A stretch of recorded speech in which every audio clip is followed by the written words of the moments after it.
If I could only read your mind with superhuman power, life would be a breeze sometimes.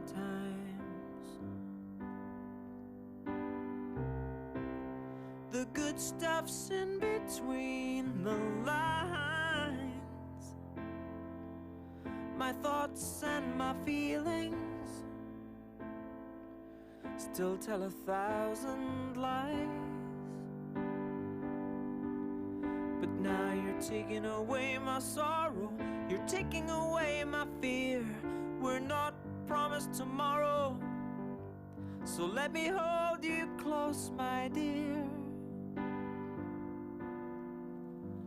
Nothing's gonna bring me down. No thinking about the past while we're building for tomorrow. Nothing's gonna bring me down.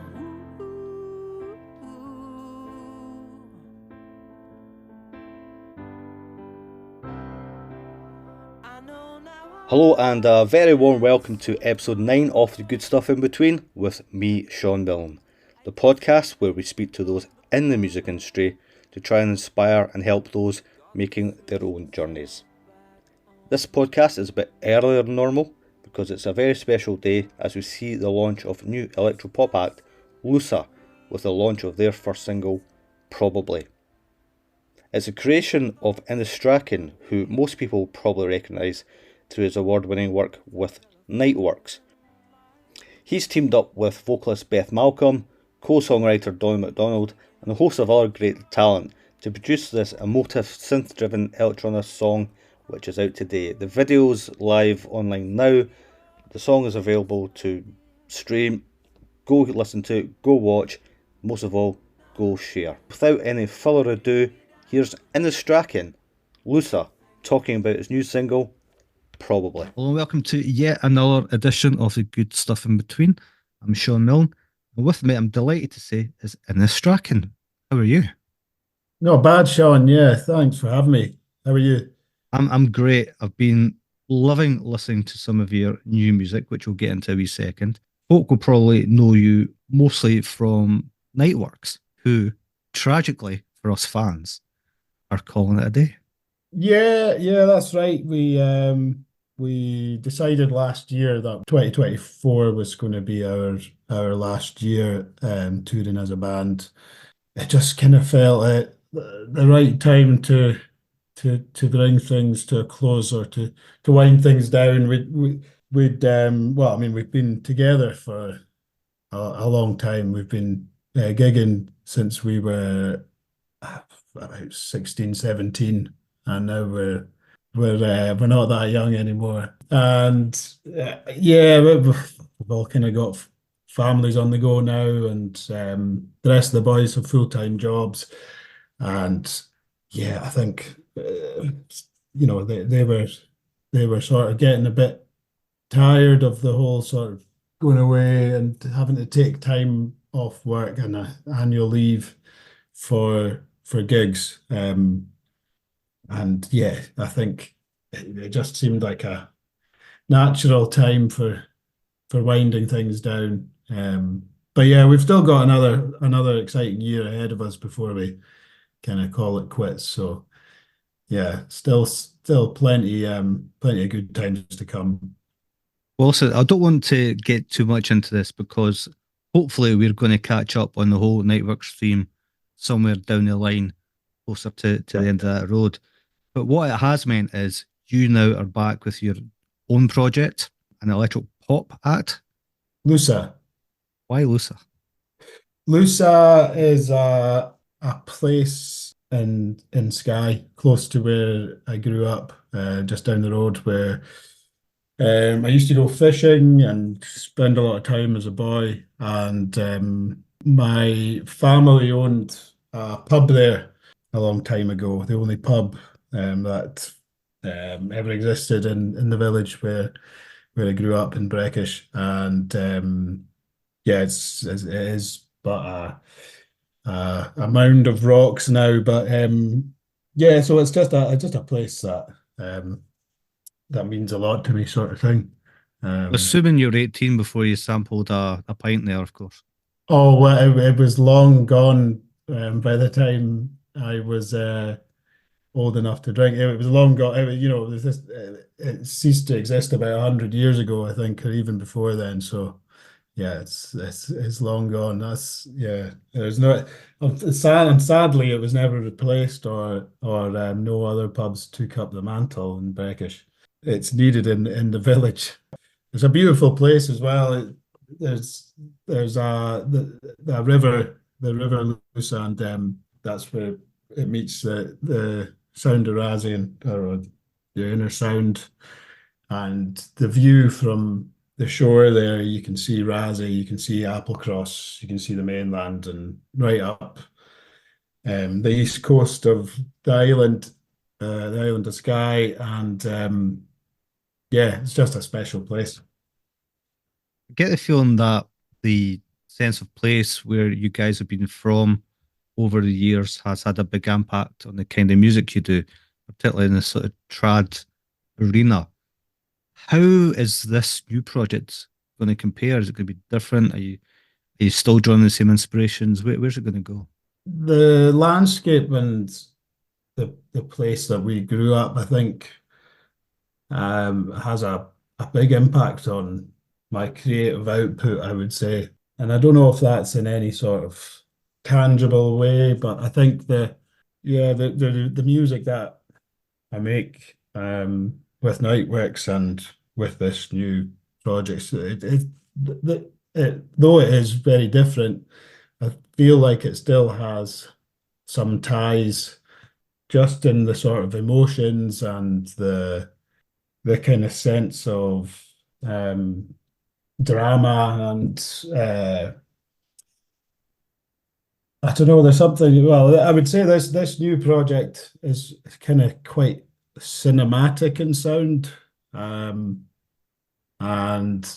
I do feel like the Niteworks stuff has that sort of quality as well, and I don't know if that's just being in amongst this amazing landscape and scenery that just, I don't know if it's just something that you absorb, but though this new project doesn't have the same traditional and Gaelic elements to it, there's still a thread of those melodies, though not, obviously folky or traddy. It's just something that, I don't know, I think it's just something that lives in my head, and it just kind of comes out that way. Though it's very much not a trad or folk record, but yeah, there's still a kind of, I don't know what you would call it, but Well, you said it just kind of comes out. For me, I had a listen to the new single, which is out on Friday, probably, and it didn't so much come out as burst out. I thought it was amazing. I thought there was so many layers on it. And I found it quite emotional on the first listen. I don't really know why. It just really captivated me in terms of the weird kind of emotional journey it took me on. I thought, wow, this is something. How did it all come together, and what's it about? So the project started, must have been back in, it was basically during the lockdown years. I was fortunate to get a place on a creative industries career coaching course with that Creative Scotland, and help musicians were setting up, and was with a very inspirational career coach called John Leatham, and the kind of the sessions that I had with him sort of inspired me to start this new project. So that's where the idea was born.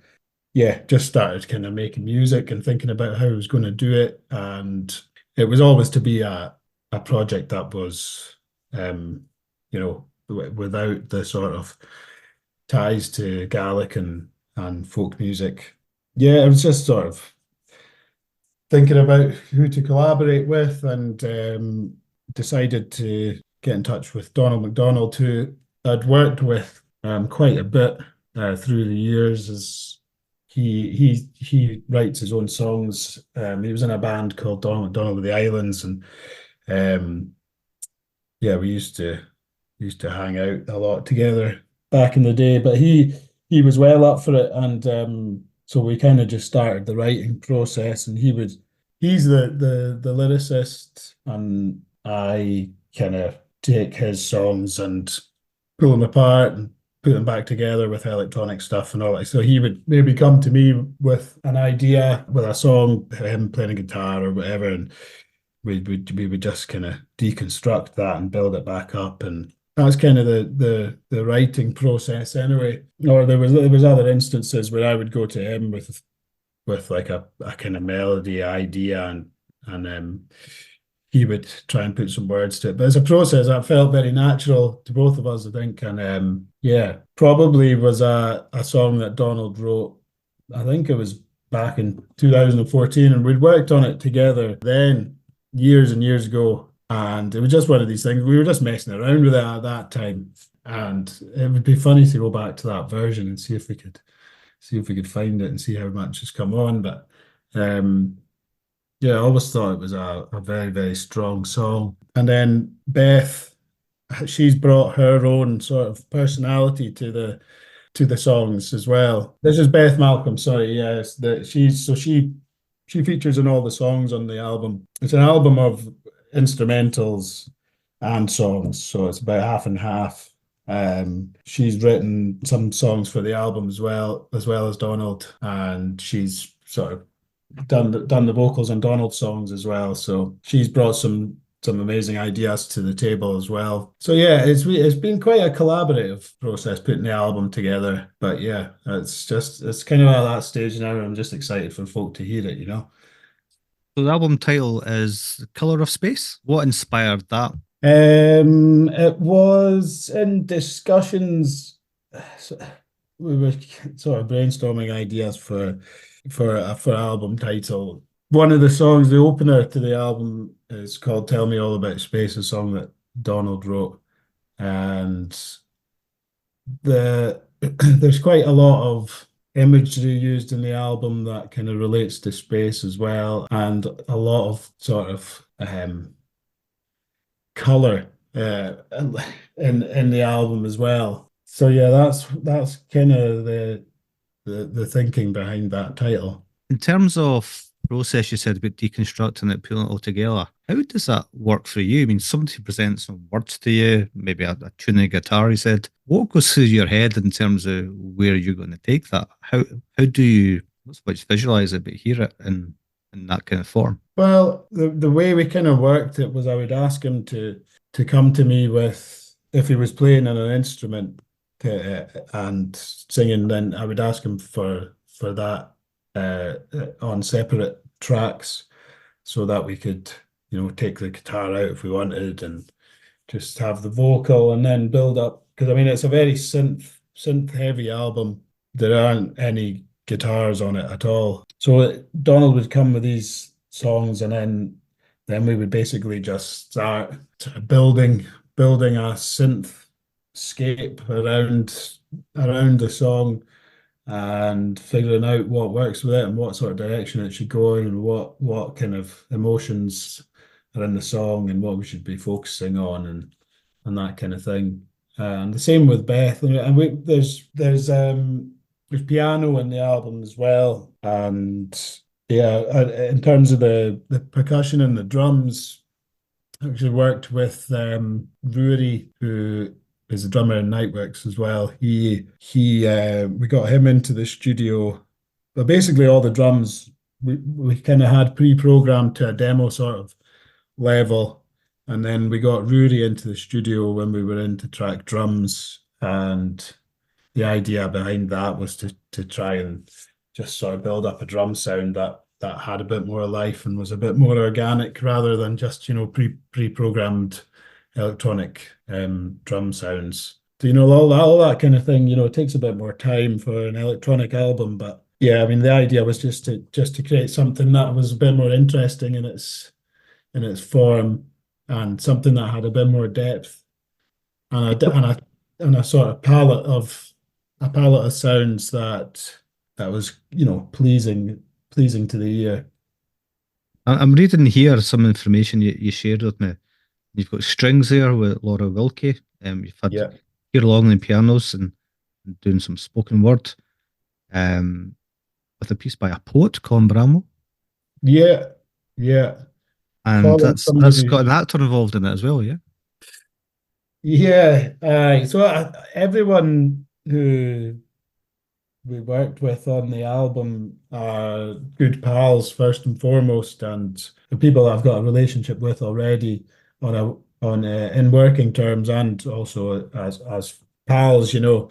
And it was always kind of important to kind of have a sort of community ethos in it. And I think that, you know, hopefully it comes across in the music as well, but I think it's important in projects like that, you know, that everyone gets on and there's, you know, like everyone's enjoying it in the studio and having a good time. So it was important to sort of, you know, create that and sort of surround the project in sort of community ethos. And yeah, I think like the energy that folk bring when you're in the studio is important as well. And working with Andrea Gobi, who co-produced the record with me, he's just a guy that is full of positivity. And when you're in a long studio session, you've been, you know, maybe tracking strings for 12 hours, then that sort of energy is massively important. You know, it can just keep the thing ticking over and yeah, it definitely helps getting a session over the line if the you know if Andrea's there sort of driving that positivity and the energy and at the times when you know everybody's absolutely knackered. So yeah, just sort of surrounding myself with these sort of positive characters was important. You're quite open as well. You talk about the fact that you were diagnosed a couple of years ago with multiple sclerosis, and Yeah. this for you is a project that you say is going to help raise awareness of that and to let people realize that sort of life goes on. How much fun did you have doing it? I mean, I had loads of fun doing it. Yeah, I had loads of fun doing it. The AMS stuff, it was around about that time during lockdown that I got diagnosed, and it was just it was an odd time. I was self-employed, and you know, like at that time, everybody had these same sort of concerns about how they were going to survive financially, you know, with no work and whatnot. But yeah, that career coaching course was a big driving factor in pushing this project on. But yeah, the MS diagnosis was another. It kind of just gave me a kick up the arse to just get on with things and you know push on with the goals I had as a musician. And this has been a long time goal of mine to make an album out with the kind of trad world. And yeah, so I just kind of got to the stage that I was like well, you know, I may as well. I'm lucky that my health is still at a level where, you know, it doesn't stop me doing things like this. I can't play musical instruments in the same way I could before, which is it's not ideal, but you know, I'm still capable of making music and you know, in the sort of live setting as well, gonna have to adapt, but yeah, still capable. So yeah, kind of just thought need to just crack on with it and you know do it whilst. Because I mean, I'm not sure. I'm pretty fortunate at the moment that it isn't you know affecting me um you know too seriously. So um whilst that is still the case, I'm kind of just of the opinion that I just need to keep cracking on, sort of thing, you know. Is it something that features in your music at all, or is it just an escape from it? Yeah, for me, it is a bit more of just an escape and sort of um, a medicine of sorts. Yeah, it's always. I mean, it's good to have something like projects like this to focus on because it kind of takes your mind away from that sort of thing, you know. And it's always good to have something like that to keep yourself busy. But yeah, I don't know. There may well be there may well be kind of emotions that maybe come through in the album as a whole. Yeah, but I mean, yeah, like, I don't think I don't think there's anything that really obviously sort of features. So tell us a bit more about the album itself then, in terms of the tracks. I mean, what can people expect when it finally comes out into the wild? So it's synth driven electronica, I guess, with songs and instrumentals, some of which with kind of more heavier sort of beats, some without beats. There's spoken word in it. There are ballads, more sort of dance floor orientated stuff, and some strings from Laura Wilkie, some lovely string arrangements. So yeah, it's quite varied. I think that was the idea, was to make something that was kind of interesting and listenable from start to finish. Because with electronic music and the kind of, well, it can become a bit sort of relentless in its makeup with just the sort of constant four to the floor beats and that kind of thing. So yeah, it was just an attempt to make something that flowed well from start to finish, and had enough variation to keep people interested. Clearly, the right answer is them all. But is there a particular track that pops away, something that you think, yeah? The single probably is, we felt that was perhaps the kind of strongest in terms of commercial viability. I mean, it's not a commercial album, I wouldn't say. It's kind of, it's still an alternative electronic album, but it's quite poppy at times as well. But I mean, the idea was to make something that was kind of poppy, but not in the Radio 1 sense, if you know what I mean. So hopefully we've succeeded with that. What do you hope folk take from it? I hope people enjoy it, and I hope they think it's a good piece of work. I remember speaking to Donald at the start of the process, and we were kind of discussing something similar. But yeah, we both agreed that we were wanting to make something that kind of had a wider and a further reach, but without compromising in quality to get there. So yeah, hopefully that's what we've made. Yeah, I'm just going to ask you a couple of quick fire questions now then, because I'm intrigued with this flip between one genre of music to another. So I need to ask you, what was the music of your youth? And do you still carry it with you? Is this your character? There's not really a short answer to that, because I listened to all sorts in my youth. And I also played all sorts. I was in folk bands and I was in indie bands and in bands that played with synths as well. So I played in orchestras and all sorts as well. So there's not really a one genre of music from my youth, really. But yeah, on Sky, like, the traditional music thing was probably the music I spent most of my time doing. Yeah, and I come from a family where my mum's a music teacher. She still teaches, and my dad was he taught brass as well. So yeah, there was a lot of music around growing up. And then there was all the sort of face movement stuff through school as well. And yeah, that was probably where we had our sort of musical education. Because there's been a whole list of folk that have come from the face on Sky, who are still making music. So yeah, I think it must have had quite a positive impact on us. What was the last song or podcast you listened to before coming here tonight? I was listening to Brian Eno whilst writing a whole load of emails. Like when I'm trying to do, I'm working from home and yeah, doing admin type stuff. I struggle to do that with music that features vocals. So yeah, it's kind of ambient stuff that gets the nod. Exclusive album launch or festival? Exclusive album launch or festival? Festival. Favorite food or rider? Favorite food or rider? Well, I like my beer.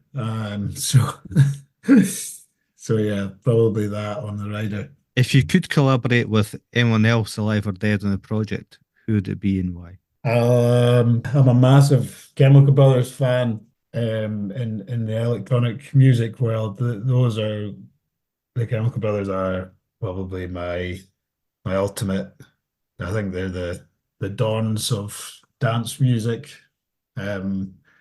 To have had a career that has lasted so long and they're still coming out with music that is relevant and fresh sounding. It's it's a really impressive career they've had. Restaurant, cinema, or lazy Sunday brunch? Restaurant. Are you a digital addict or can you switch off? I am definitely a digital addict. Yeah. But I don't know how healthy that is. But yeah, I'm quite bad with my phone. One artist everyone should be listening to right now? I'm going to say Beth Malcolm, just because she features on this and her own stuff's really good.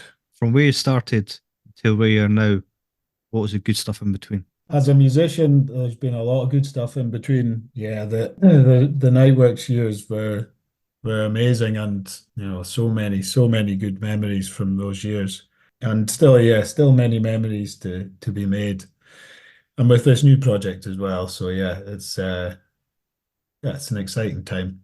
And what's the best piece of advice you've been given or would share with others?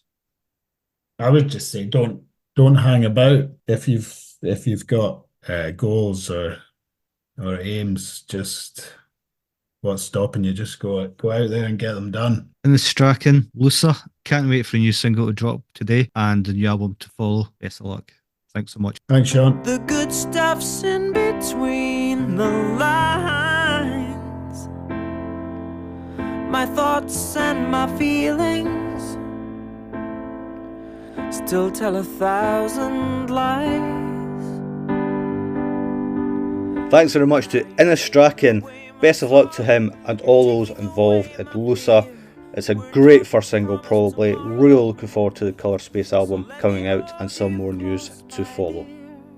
The Good Stuff In Between podcast is written, edited and produced by myself, Shaun Milne, at Skog Media Associates. Our show music is Nothing's Going to Bring Me Down by Willie Campbell. You can hear more of Willie's music at williecampbell.co.uk. You can see more of us at goodstuffinbetween.substack.com, where we have a newsletter that you can sign up to for free. There's articles, there's news about gigs, new music, whole range of stuff coming there. And if you've got something to contribute, don't hesitate to get in touch at goodstuffstudio@pm.me. Thanks for listening, and don't forget, listen to Lusa, share a new single probably, watch out for more to come. The good stuff's in between the lines. My thoughts and my feelings still tell 1,000 lies. But now you're taking away my sorrow, you're taking away my fear. We're not promised tomorrow, so let me hold you close, my dear. Nothing's gonna bring me down. No thinking about the past while we're building for tomorrow.